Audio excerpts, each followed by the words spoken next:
कुछ बात होते ही आते हैं बजरंगी, शुरुआत होते ही आते हैं बजरंगी, शुरुआत होते ही।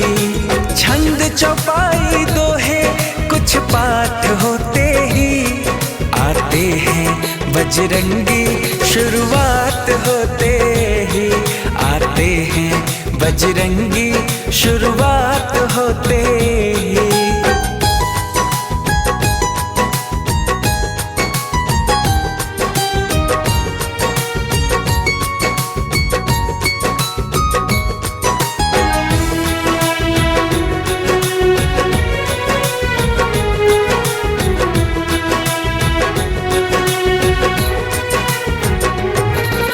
भक्तों के हृदय में बसकर मस्त मगन हो जाते हैं, श्री राम की चर्चा सुनकर सुध बुध वो खो जाते हैं।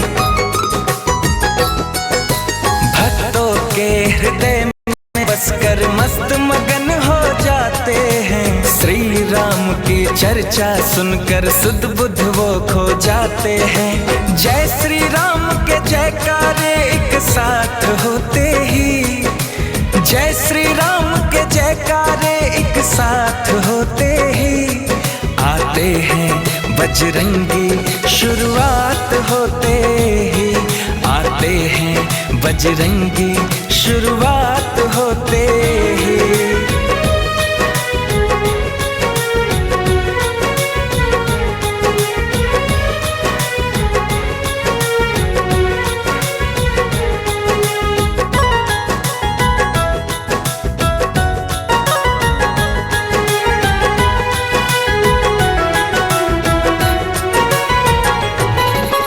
लगता है पहरे देते हैं घूम घूम के हवाओं में, हनु का होना लगता है धरती पर दसों दिशाओं में।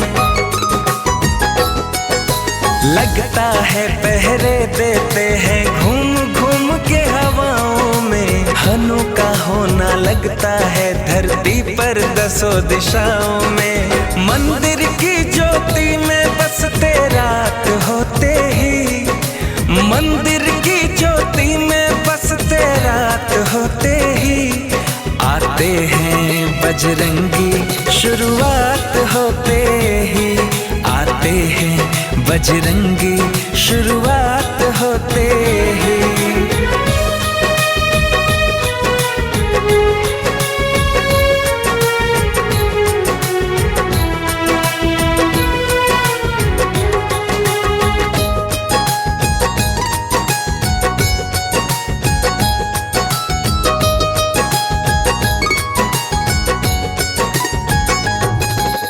अनुपम कीर्ति है इनकी, श्री राम जी के दुलारे हैं। रोम रोम में राम है इनके, राम के ही गुण सारे हैं। अनुपम कीर्ति है इनकी, श्री राम जी के दुलारे हैं। रोम रोम में राम है इनके, राम के ही गुण सारे हैं। मर्यादा श्री राम का एहसास होते ही, मर्यादा श्री राम का एहसास होते ही आते हैं बजरंगी, शुरुआत होते ही आते हैं बजरंगी, शुरुआत होते ही। पावन राम कथा की कुछ बात होते ही, पावन राम कथा की कुछ बात होते ही आते हैं बजरंगी, शुरुआत होते ही आते हैं बजरंगी, शुरुआत होते ही। छंद चौपाई